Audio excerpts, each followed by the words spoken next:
Hello and welcome to Cutting Words. I'm Brad Thompson and today, that's right, we've got it, we pre-ordered it, we have it.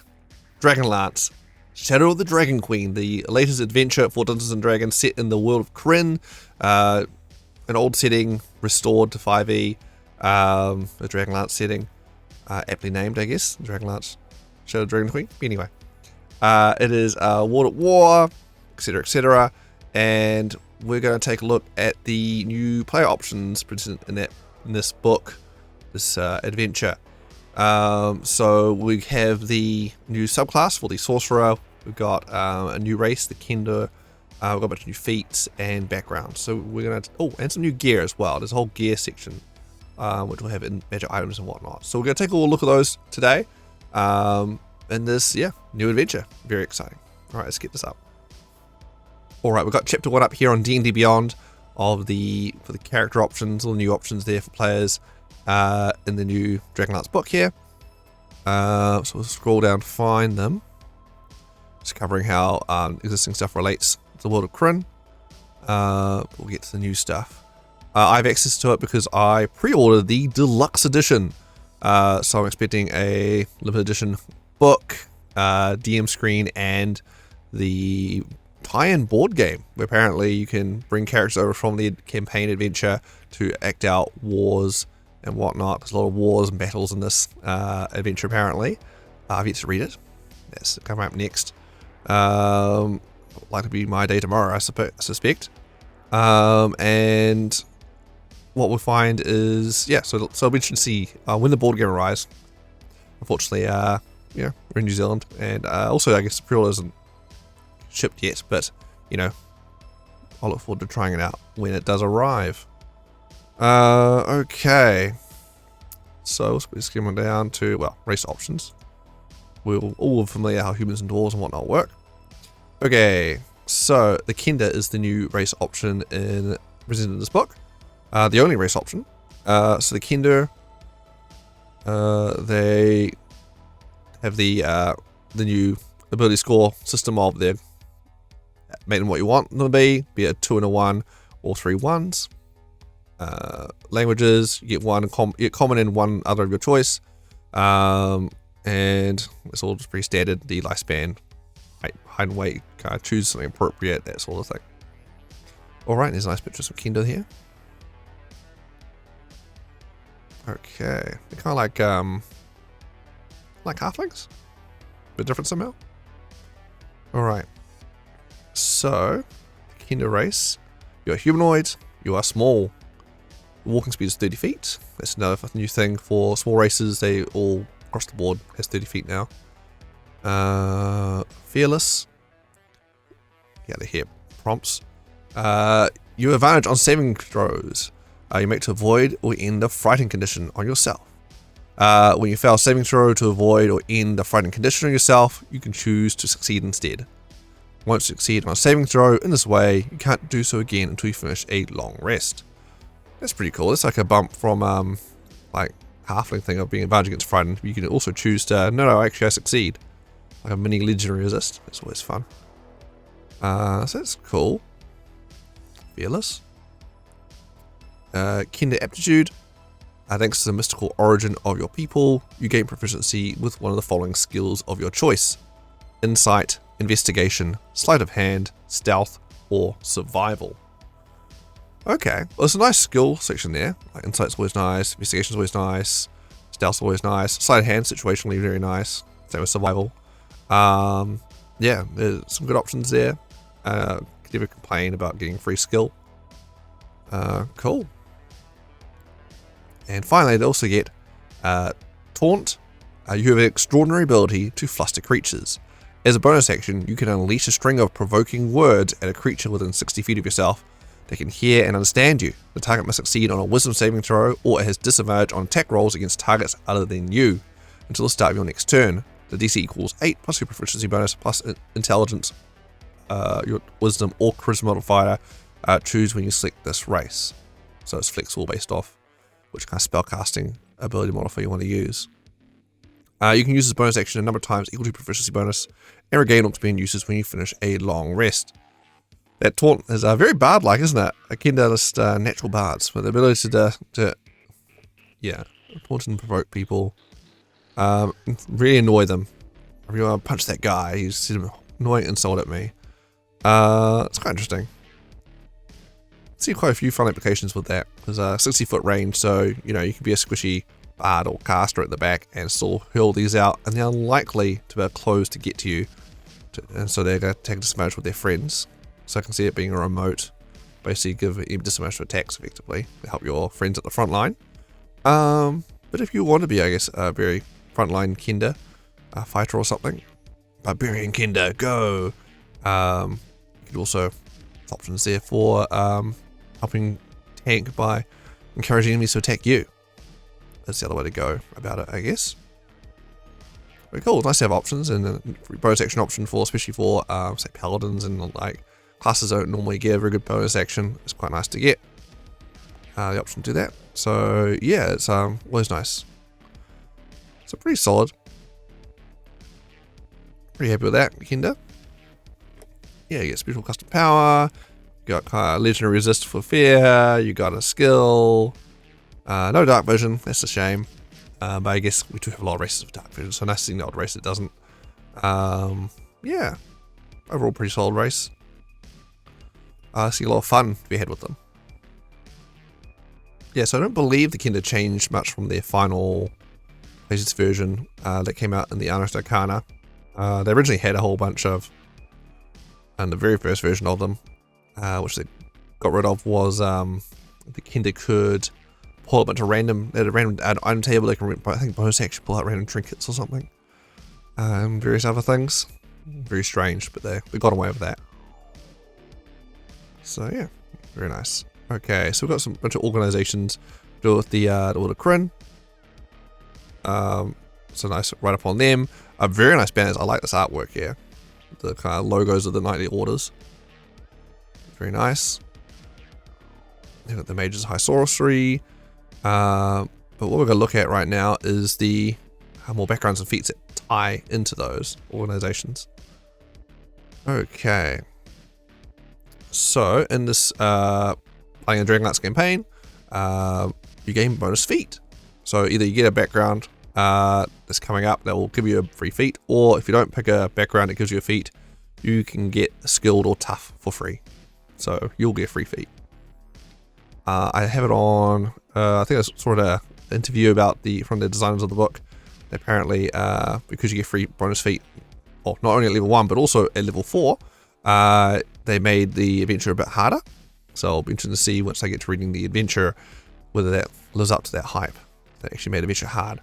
So I definitely overall found they tend to write adventures on the easier side. So we need to bump it up a bit to make it a challenge to my players.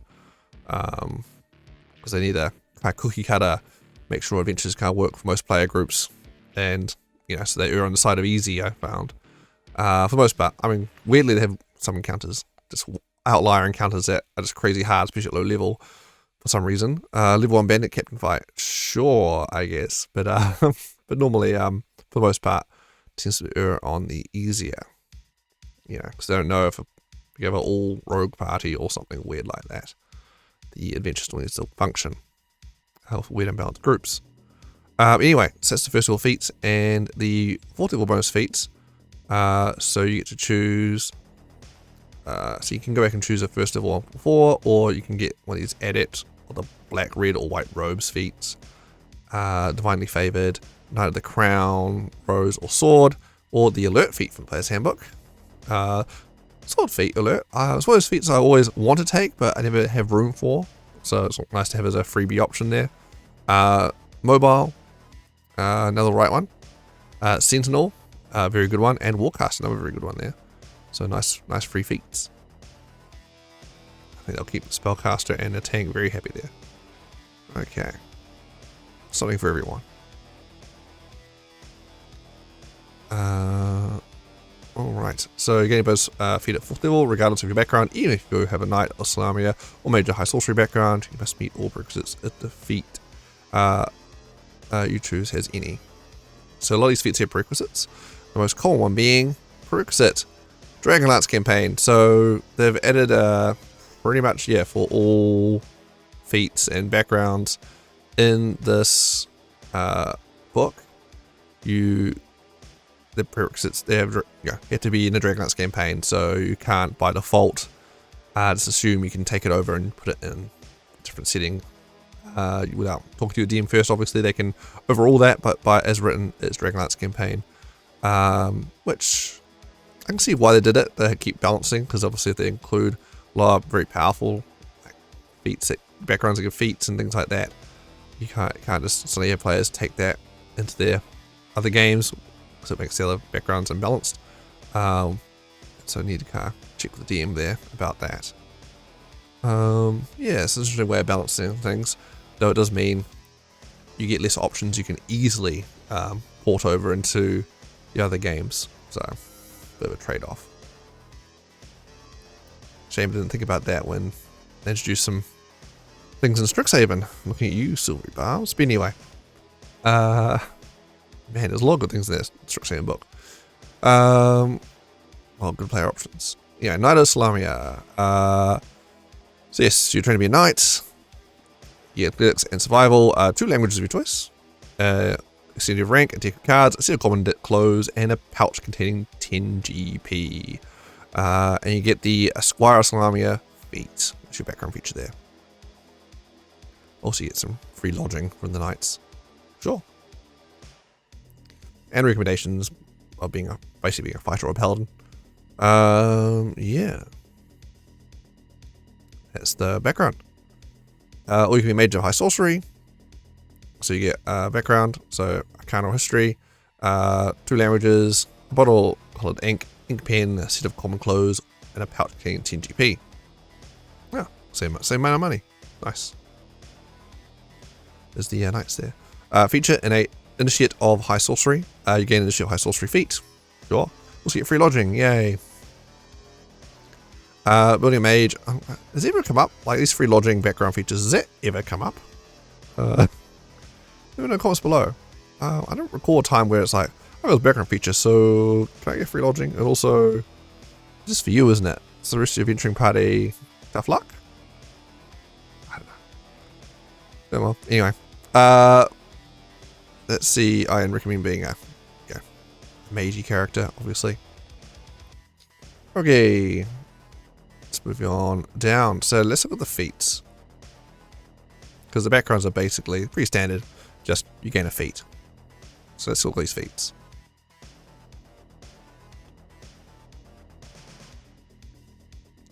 Alright, Divinely Favored. So prerequisite is a 4th level feat, and it's been the Dragonlance campaign. So God chose you to carry a spark of their power. Very cool. I like the flavor of this immediately.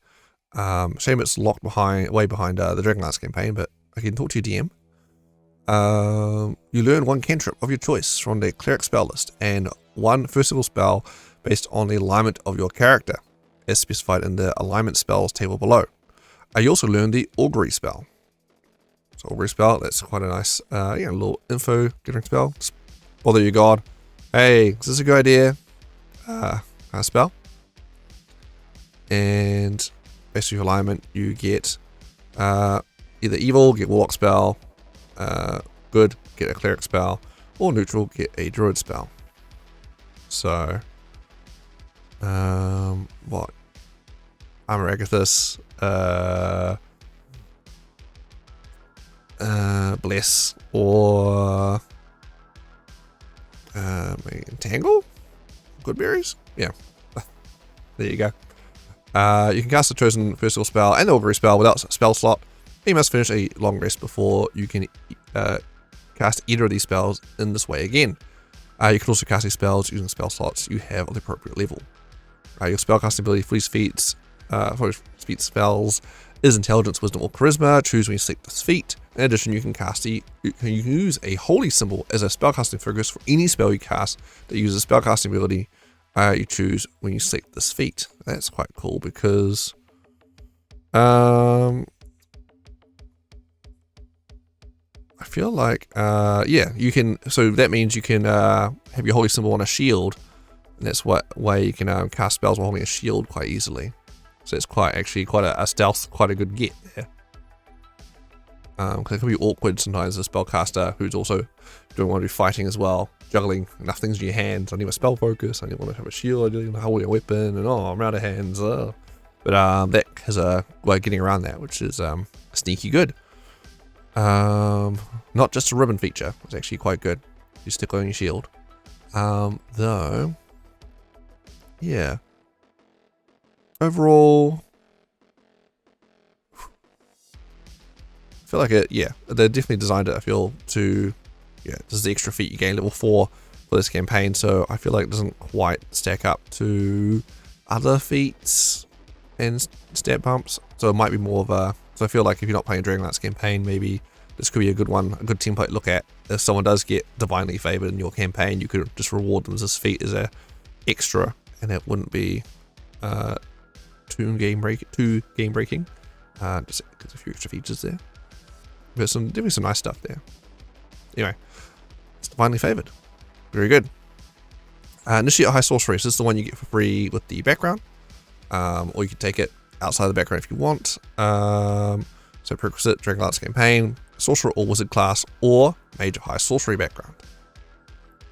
You receive training from magic users affiliated with the Mages of High Sorcery. So choose one of 3 moons of Kryn to influence your magic. The Black Moon, Nutri, the Red Moon, Lunar, or the White Moon, Solnari. You learn 1 cantrip of your choice from the Wizard spell list, and 2 first level spells based on the moon you choose, as specified in the Lunar spells table. So we got Nutri giving you choose 2 from Distant Whispers, Pulse Life, Hex, and Rare Sickness. Lunar, choose 2 from Color Spray, Sky Style, Featherfall, and Longstrider. And Solnari, choose 2 from Conquering Languages, Detect Evil and Good, Protect from Evil, Good, and Shield. Whoa, Shield's definitely the clear winner there. Well, Distant Whispers and Hex. Oh, there's a few. Okay, there's at least some good options amongst these. You can cast each of the chosen first level spells without a spell slot, and you must finish a long rest before you can cast it this way again. You can also cast spells using any spell slots you have. Your spell casting ability for this feat spell is Intelligence, Wisdom, or Charisma. Choose when you select this feat. They repeat themselves a lot with these extra text here. I wish there was maybe a blanket rule so you didn't need to mention it every time in every feat, but there you go. So yeah, it's the so you get some extra spells. Yeah, spells. You have 2 free extra first level spells. Oh, very nice. Yeah, definitely very strong first level feat, but also not something you want to go back for. I don't think later on, if you ever get at getting your background, or is it, I guess, a human, get some extra spells if you really want them, go use them. Otherwise, probably move on from that. So yeah, real balanced. There's definitely a long, strong theme in this setting where they got the moons, evil moon, the neutral moon, and the good moon. Evil, good, neutral alignments. They're definitely doing a lot more with alignments in this setting than they've done much of up until late in 5th edition. That's interesting. I guess it's just showing the age of the setting. Dragonlance being reasonably old. Anyway, it's Mages High Sorcery, black robes, red robes, white robes. Just so you know what team they're on. It's nice when NPCs wear team colors, so you know instantly their alignment and whether to trust them, etc. It's always fun to mix that up, though. Evil Wizard wearing white robes, that sort of thing, just to throw off their game, because players will make assumptions definitely off the best of the robes, even where it's not a setting where it's built into this setting. Anyway, it's a common tactic when I see NPCs. I ask the ST what color robes they're wearing, or do they have a goatee? A lot of villains stereotypically have goatees, that sort of thing. Alright, speaking of villains, adopt the black robes. Prerequisite 4th level Initiate of High Sorcery Nutari feat. You choose the Moon Nutari to influence your magic and your mission and loyalty to the Order of the Black Robes. Have been recognized, granting you these benefits. So being a evil wizard, you get ambitious magic. You learn 1 second level spell of your choice. The second level spell must be from the Enchantment or Necromancy School of Magic. You can cast this feat's second level spell without a spell slot. You must finish a long rest before you can cast it in this way again. You can also cast a spell using spell slots.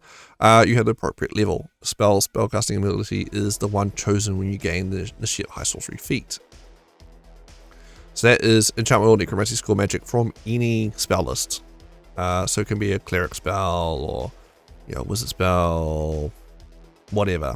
You can go to any class list as long as it's part of those schools, and you've got it now. Add some extra flexibility there. I think. What's a good level 2 enchantment? Can't think of one off the top of my head. It probably is somewhere out there. Anyway, moving on. Life channel. You can channel your life force into the power of your magic. When a creature you can see within 60 feet of you fails a saving throw against a spell that deals damage that you cast, you can expend a number of hit dice equal to the levels of the spell. You roll expended hit dice and add them together. The damage that creature takes increases by an amount equal to the total. Limitless power! So you effectively force lightning someone. You burn some of your own life force in order to deal extra damage, which is very thematic for a Black Road Wizard, it seems. Yeah. Very cool. So, so it has to be a saving throw. Yeah, within 60 feet of you. How's the saving throw spell? Deals damage. Yeah, so you can't just kill a cantrip. Firebolt or anything, then do it. It has to be a saving throw. That's unfortunate. I find saving throws can be quite hard to land sometimes, especially at high level.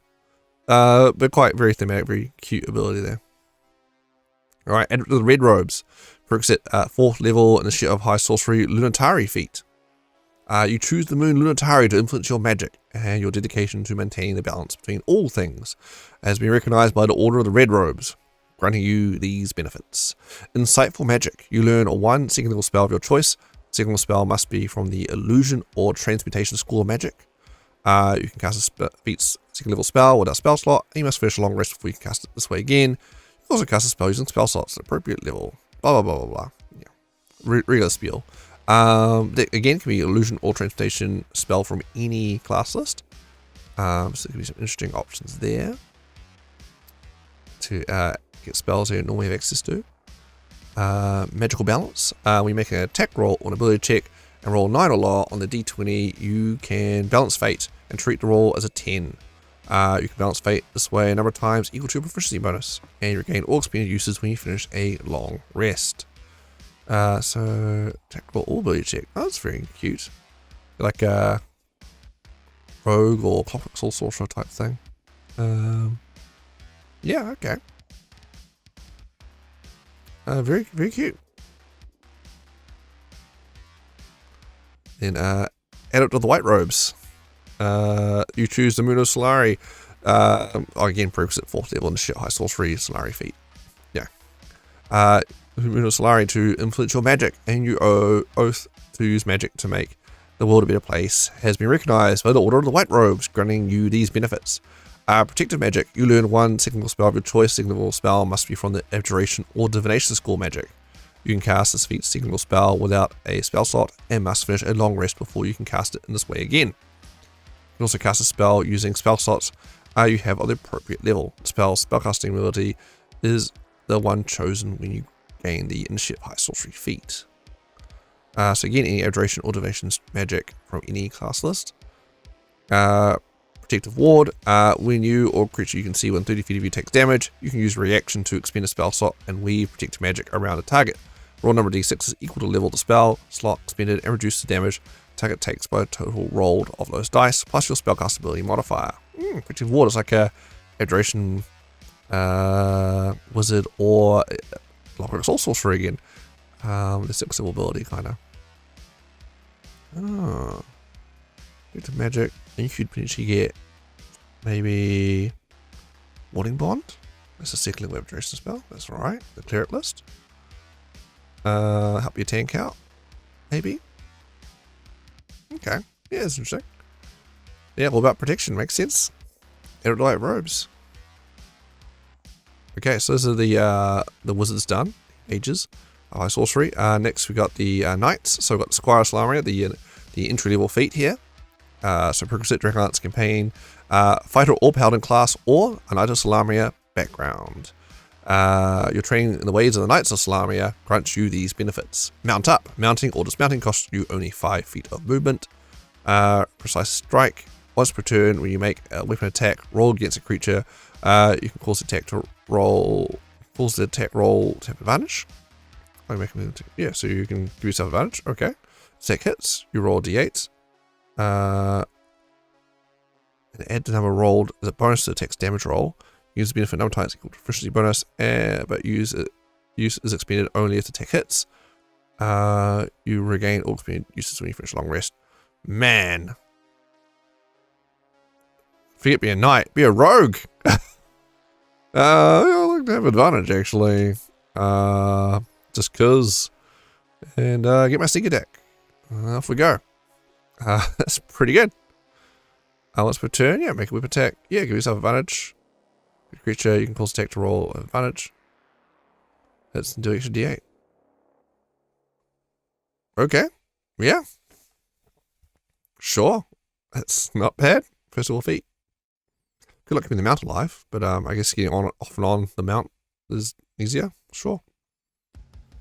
Alright, now the next tier, so the 4th level Knight feats. So Knight of the Crown, so you have 4th level and Squire Salaria feat. So Order of the Crown, you gain ability score increase. So all these looks like all these Knight feats do give you ability score increases, and this is a bonus feat you get at level 4, so unlike the other ones that didn't give you a step bump. So that's interesting, you could in theory get quite a few step bumps here at level 4. If you take the ability score increase and the crown or whatever feat. Anyway, so ability score increase for strength, dex, or constitution there.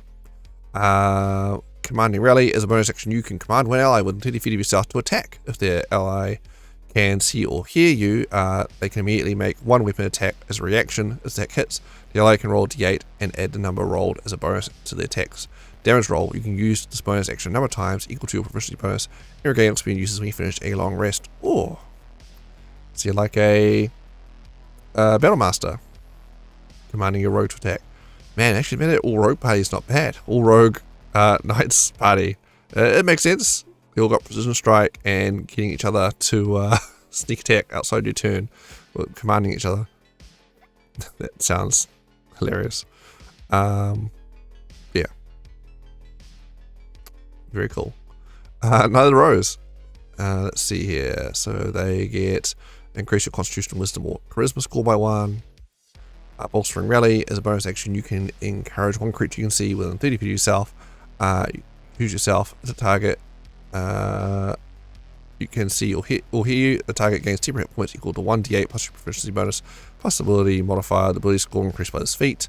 You can use this bonus action number of times equal to your proficiency bonus and regain when you finish a long rest to give us some temporary hit points. Meh. It's fine. Not as exciting as the Commander Relics for sure.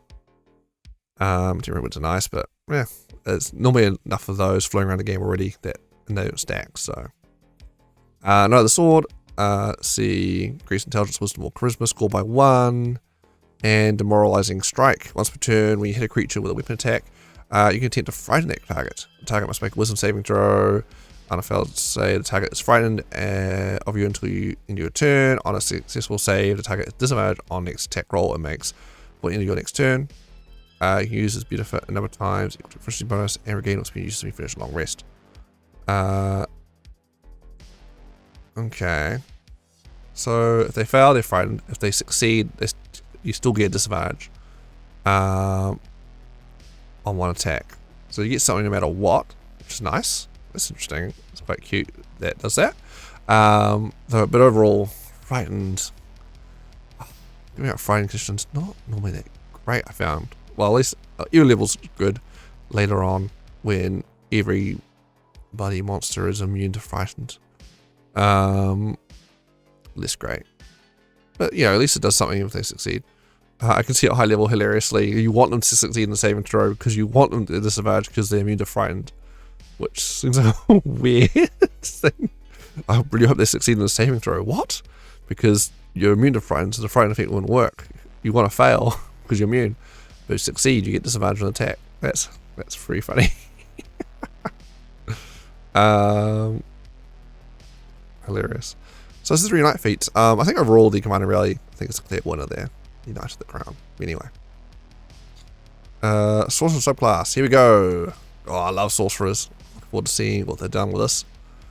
Lunar Sorcerer. All about their moons. On many worlds, the moon is a revered celestial body with magical properties. On Kryn, the gods of magic are associated with the world's 3 moons. On the world of Toril, the god Selune uses the light of the moon to battle darkness. On Eberron, scholars of the Draconic prophecy decipher ancient secrets from the waxing and waning of the worlds. 12 moons. Man, Eberron has 12 moons? That's a lot of moons.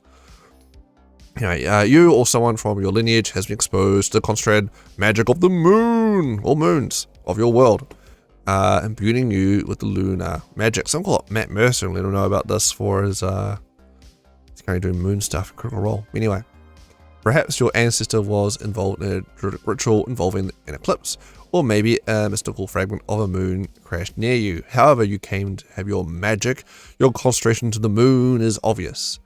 When you cast sorcerer spells, perhaps making your pupils glow with the color of a moon, and from your world, causing spectral manifestations of lunar phases to orbit you, or some other effect. Alright.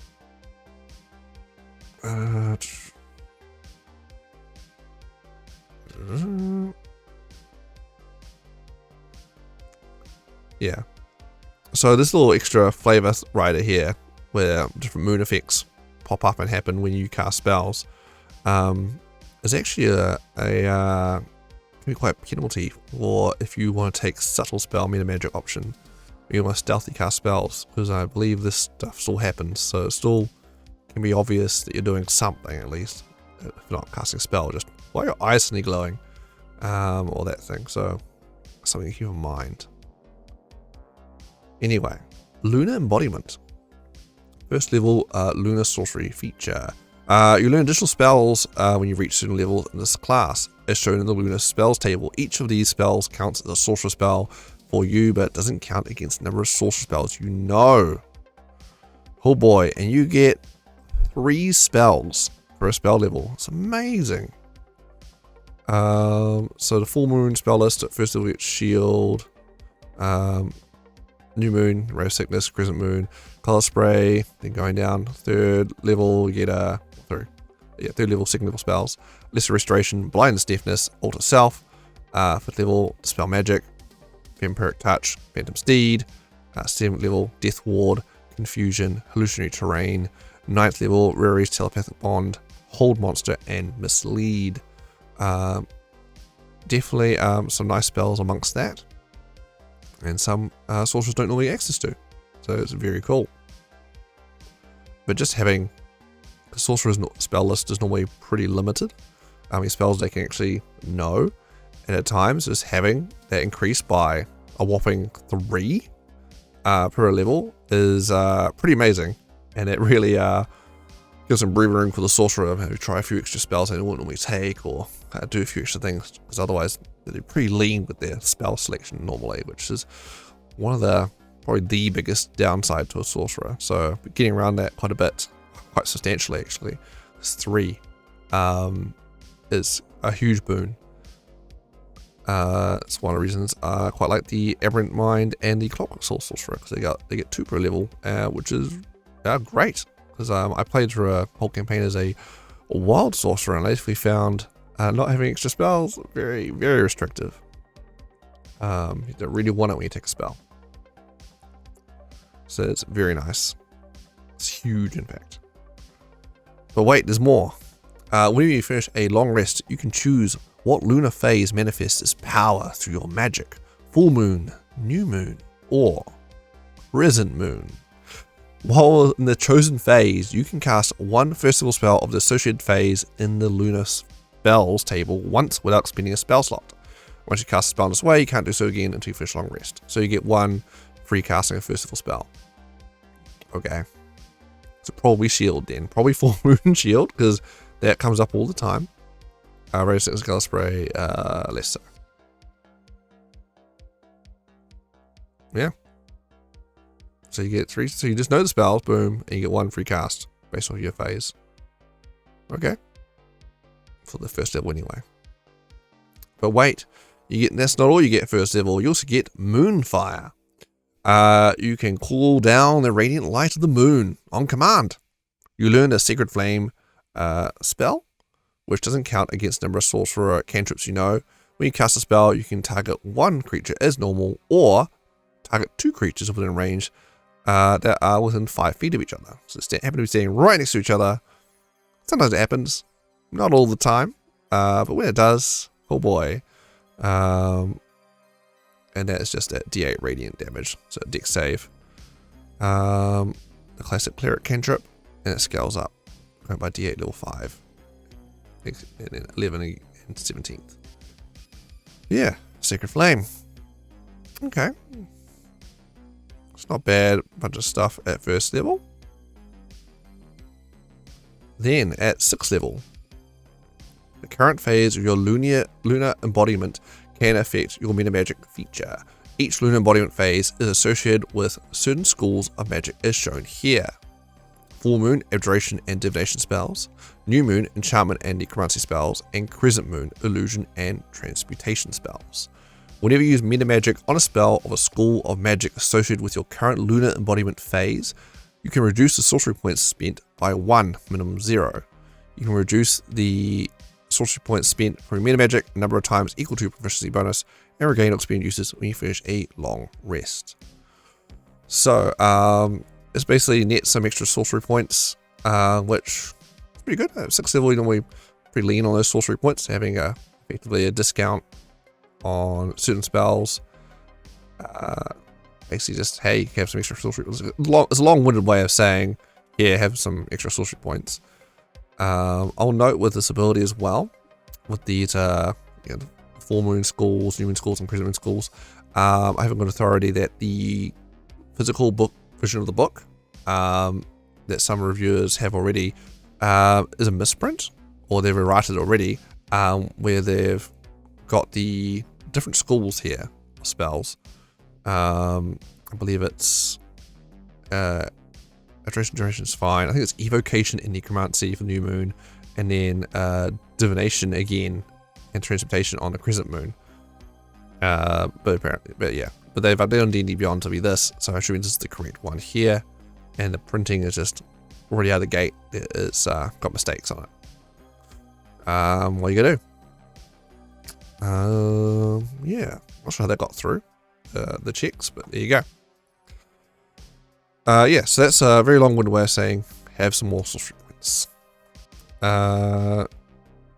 Okay. Waxing and waning.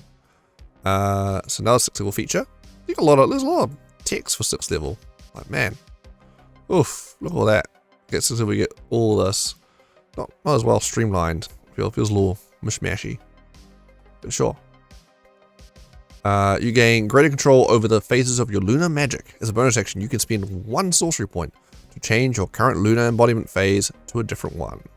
You can now cast 1 first level spell from each lunar phase of the lunar spells table once without spending a spell slot, provided your current phase is the same as the lunar phase spell. Once you cast a lunar phase spell, in this way, you can't do so again until you finish a long rest, which I think is just updated wording. Replacing? I think it's implying it's replacing this thing here. So now you can just flip between your phases in order to get free cast of shield, and if you really want for some reason Ray of Sickness and Color Spray from 6th level onwards. I don't know why you do that, but there you go. But hey, now you can if you really want to. Maybe you have spells or something, and for some reason you'd rather do this rather than casting cantrip. I don't know. I don't rate those spells very highly. Anyway, I don't think I've ever... some masterclass at some point. But anyway. The 6th level. Okay. I guess there's more set up for future levels, I think, than doing much else. And a lot of text there just for that. Alright, sure. Alright. But at 14th level, oof, Lunar Empowerment. The power of a lunar phase saturates your being. While you're in a lunar embodiment phase, you can also gain the following benefits associated with that phase. Full moon. You can use a bonus action to shed bright light in a 10-foot radius and dim light an additional 10 feet, or to douse the light. In addition, you and creatures of your choice have advantage on intelligence, investigation, and wisdom perception checks while within bright light you shed. Man, Gloomstalkers, Shadow Blade wielders, all those people in the party who like being in darkness for their powers to work. Really gonna love you, aren't they? Shut the light, put that light away. New Moon. You have advantage on dexterity stealth checks. In addition, while you're entirely in darkness, attack rolls have disadvantage against you. That's cool. Entirely in darkness. Join your darkness friends. Get into darkness. Hope you can see in the darkness. Crescent Moon. You have resistance to necrotic and radiant damage. Oh, okay. We'll just take that one, I guess. Having some resistances just for free is always nice. The advantage, I don't know, there's advantage on intelligence, investigation, and wisdom perception checks. I find advantage is very easy. A lot of help actions when we float around.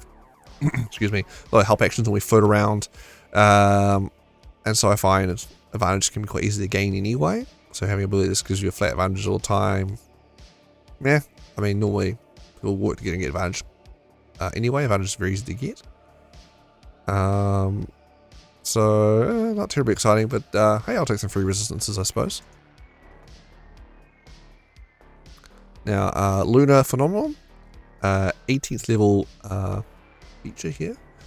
As a bonus action, you can tap into the special power of your current lunar embodiment phase. Alternatively, as part of the bonus action, you can take to change your lunar phase using the waxing and waning feature. You can immediately use the power of the lunar phase you are entering. Full Moon. You radiate moonlight for a moment. Each creature of your choice within 30 feet of you must succeed on a Constitution saving throw against your spell save DC or be blinded until the end of its next turn. In addition, one creature of your choice in the area regains 3d8 hit points. Like a little solar flare there. Or moon flare. New Moon. You momentarily emanate gloom somehow. Gloom emanates from you. Don't question it. Each creature of your choice within 30 feet of you must succeed on a dexterity saving throw against your spell save DC or take 3d10 necrotic damage and have its speed reduced to 0 until the end of its next turn. In addition, you become invisible until the end of your next turn or until immediately after you make an attack roll or cast a spell. So just ignore that invisible person over there emanating gloom. I'm suspected in the middle of the gloom field there. This seems to be moving around with them. Crescent Moon. You can magically teleport to an unoccupied space you can see within 60 feet of yourself and bring along one willing creature you can see within 5 feet of yourself. That creature teleports to an unoccupied space of your choice that you can see within 5 feet of your destination space. In addition, you and that creature gain resistance to all damage until the start of your next turn. Once you use one of these bonus action benefits, you can't use this benefit again until you finish a long rest, unless you spend 5 sorcery points to use it again. Oof, wow. They're really using a lot of text having these triple abilities, aren't they? 3 abilities in 1. So I guess they've got get 3 alright abilities, you did switch between. Which I guess is the theme of the whole subclass being all about 3s. Which creates a lot of text. It's okay. Abilities seem fine. I'm not saying there's nothing that's going to blow me away though. Very wordy. Alright, well, it's definitely up there for sorcerers just with the spell list alone. Having access to extra spells is fantastic. And a mini magic discount is very useful. A little boring. Yeah, you get some extra moon stuff. For sure. Moon Sorcerer, the power of the moon, somehow. Yeah. It's fine. Feels a little, the triple abilities and all the text makes it feel a little clunky. But, yeah, and using a bonus action to trigger ability is swap and use the same bonus action to also trigger this thing. Doubling up bonus actions and things. I don't know. Just seems a little clunky, but hey, it works. I suppose. Alright, well that's the Lunar Sorcerer, that's the player feature there. Would you play Moon Sorcery? Inspired by Moon powers. Moon. I'm currently playing a Clockwork Soul Sorcerer in a campaign at the moment. And, yeah, I mean, let's say the theme of Clockwork Soul definitely wasn't the draw card there, that's for sure. The very interesting powers mechanics, very good. But, there's some cool story there I managed to figure out. But, yeah, it's, might be more of that field there. Moon powers. I hope one day they do update the more exciting sorcerer subclasses that definitely fall behind by not having a spell list like Wild Sorcerer. That's always a hoot. But anyway. Cool. Very good. Onto the gear. So the final player option in this book. So if we go to on this page, if you're playing this adventure, avert your eyes. So get up the gear and magic items list. Here we go. Alright. So, venturing gear, a Fargag. These backpack-sized devices are created in pairs with matching numbers engraved on them and allow communication over a long distance using radio frequencies. While wearing a Fargab, you can use an action to speak into the device's mouthpiece and send a short message of 25 words or less to another creature wearing a matched Fargag. While it's within 18 miles of you, the message emits from the speakers of the device and can be heard up to 10 feet away from the device. If no creature is wearing the Fargab, the speakers must make static noise instead. It's kind of like a sending stone, but limited in distance, can't cross planes. But you can. There's no limit of use, right? You can just do it. Yeah, so you can just have a long combo back and forth. That's pretty good. Almost don't need it, 25 word limit. Just use it as literal walkie-talkies. Yeah, cool. I'm very cumbersome sending stones. Okay, we've got the Hoopak, which is a new martial melee weapon. Costs 1 gold. Damages 1d6 piercing, melee, or 1d4 bludgeoning ranged. Weight 2 pounds. Properties: ammunition, range 40 to 160. Finesse, special, two-handed. Okay, so it's finesse. So there you go, rogues. Pack is a sturdy stick with a sling at one end and a pointed tip at the other. Okay. Special: when you make a melee attack with this weapon, you can ignore its ammunition property. You can use the Hoopak as a martial ranged weapon. If you do, it uses the ammunition property, use sling bolt bullets, and deals 1d4 bludgeoning damage on a hit. Okay. Weird. What a weird weapon. Nary Crash. This backpack-sized device holds a balloon-based parachute. If you fall while wearing this device, you can use your reaction to deploy a parachute. Once deployed, the parachute rapidly inflates. Aim to 10, 60 feet per round. Take no damage from falling. When you're 10 feet away from the ground, roll d20. If you roll 5 or less, the parachute goes out and you begin to fall normally. Alright. It's very similar. We've had similar parachute things before. I guess this is a Kryn specific one. Known siege weapons. Section presents 2 siege weapons designed for Tinkerer gnomes. Designed by Tinkerer gnomes. Right. Boiler Drak. It's a large object on class 15, hit points 100. Immune to poison and psychic. This wagon-sized device is designed to look roughly like a dragon. Before it can be used, a Boiler Drak must be lit and aimed. It takes 1 action to light the weapon, 1 action to aim it, and 1 action to fire it. That's why players don't normally use siege weapons, because they take so many damn actions. But man, they're great against players. You got a bunch of MCs running this thing, because normally they do a truck ton of damage. I hit a player with a trebuchet once. That really hurt. Anyway, when you use your action to fire it, roll a d20. If you roll a 2 or higher, use the flames action. If you roll 1, use the explosion action. Okay. The Boiler Drak expels flames, a 60-foot cone. Each creature in the area must succeed on a DC 15 dexterity saving throw, or take 27 or 5d10 fire damage on a failed save, or half as much damage on a successful one. Or explosion. The Boiler Drak explodes in a 30-foot radius sphere and is destroyed. Each creature in the area must make a DC 15 dex save, or take, again, at 27 or 5d10 fire damage on a failed save, or half as much damage on a successful one. That's unfortunate. It blew up.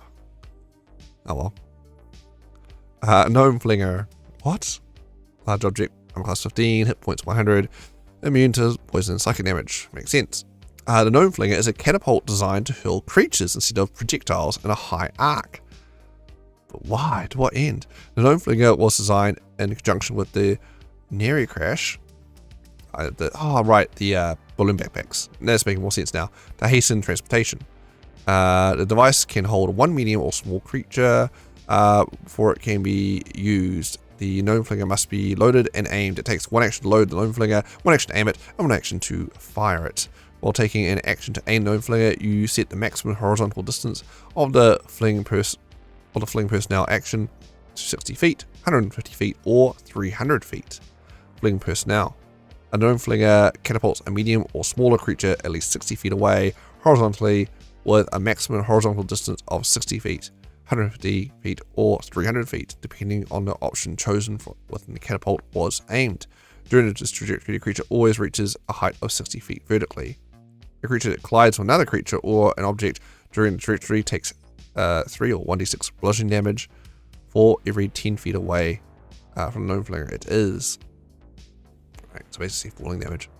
Alright, interesting. I feel it's more plot-based, but sure. Magic items. Dragonlance, legendary weapon. Might come up in the book, who knows? The adventure there is called Dragonlance. So the weapon is a lance or pike. So not call it dragon pikes though. I guess it doesn't sound as good.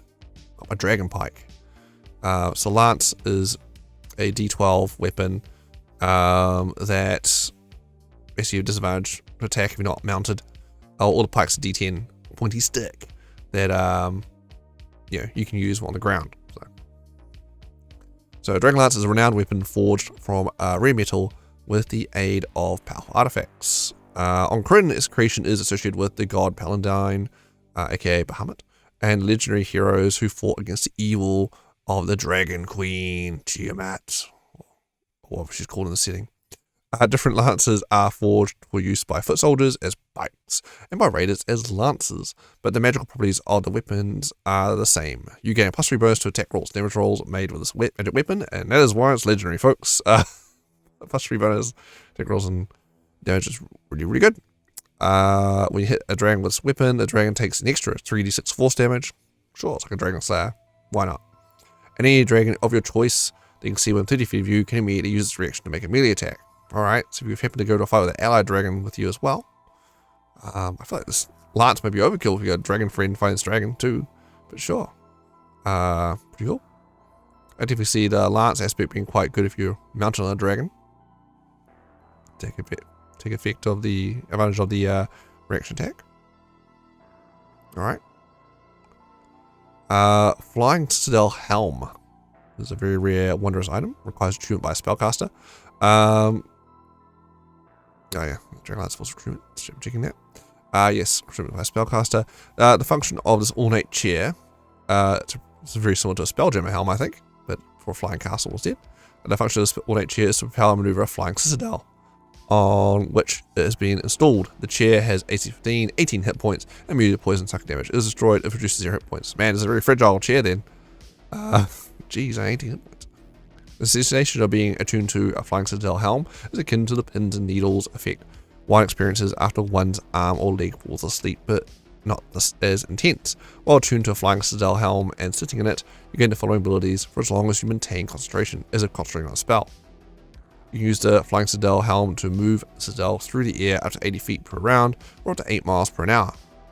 You can steer the citadel a bit in a somewhat clumsy fashion, in much the way that a rudder or oars can be used to maneuver a seafaring ship. At any time, you can see and hear from the highest point outside the citadel as though you were at that location. If no creature tuned to the helm is maintaining concentration, the citadel remains motionless in its space. Transfer attunement, you can use an action or bonus action to touch a willing spellcaster, whereupon the creature attunes to the flying citadel helm immediately, and you're attuned to the flying citadel helm. Attunement ends to the flying citadel helm. A crash, should the flying citadel helm be destroyed, the citadel is installed on, loses its power and begins to crumble. If the crumbling citadel is in the air, it descends at a rate of 30 feet per round or 300 feet per minute. Any creature on the citadel or on the ground with an 120 citadel. When it lands, must succeed a DC 20 dexterity saving throw or take 39 or 60 12 bludgeoning damage on a failed save, or half as much damage on a successful one. Seems very plot relevant, this flying citadel helm. Like a more MacGuffin item. Kingosti Forest Shroud. This is a wondrous item rare, requires attunement. This cloak appears to be made of autumnal leaves woven together. While you wear this cloak, you have advantage on dexterity stealth checks, and you can use a bonus action to magically teleport along with any equipment you are wearing or carrying to an awkward space. You can see when to defeat yourself. So you can bonus action Misty Step and all but name. It's not a spell, so you can still do it and cast a spell, which is nice. You would then have advantage on the next attack roll you make for the end of your next turn, end of the turn, or before the end of the turn. So if you use it to take into attack, fantastic. Once this bonus action is used, it can't be used again until next dawn. And it's attunement. Attunement, you get one teleport, one use of advantage, but you always get advantage on stealth. It's okay. Seems a lot, not much from one attunement slot. But I do like the look though. Very pretty. Alright, Mirror of Reflected Pass. Wondrous item, very rare, requires attunement. The Mirror of Elven Design allows those who stare into it to reflect on positive memories. The 3-foot tall mirror weighs 25 pounds and is AC 11, 10 hit points, and vulnerability to bludgeoning damage. It shatters and is destroyed if reduced to 0 hit points. While holding the mirror upright, you can use an action to speak its command word and activate it. While activated, the mirror hovers in the air and it can be destroyed but not moved. It remains active until you use an action to speak the command word again, or your attunement to the mirror ends, at which point the mirror harmlessly floats to the ground. Once the mirror is being deactivated, it can't be activated again until next dawn. If non-construct creature other than you sees the reflection in the activated mirror while within 30 feet of it, that creature must succeed on a DC 15 wisdom saving throw, become paralyzed until the mirror is deactivated, or until the creature can no longer see the mirror. Creature paralyzed by the mirror can repeat the saving throw at the end of each of its turns, ending the effect on its success. If a creature's saving throw is successful or the effect ends for it, the creature is immune to the mirror's effect for the next 24 hours. While paralyzed by the mirror, the creature sees events from their past reflected in the mirror's glass. These memories aren't real, but rather idealized versions of those occurrences nearby. Observers can glimpse flashes of these memories if looking indirectly at the mirror. Again, it feels very, well, plot specific. Like a mirror trap or something. Then really its own magical item. But sure. And that's it. That's all new gear, magic items in this book.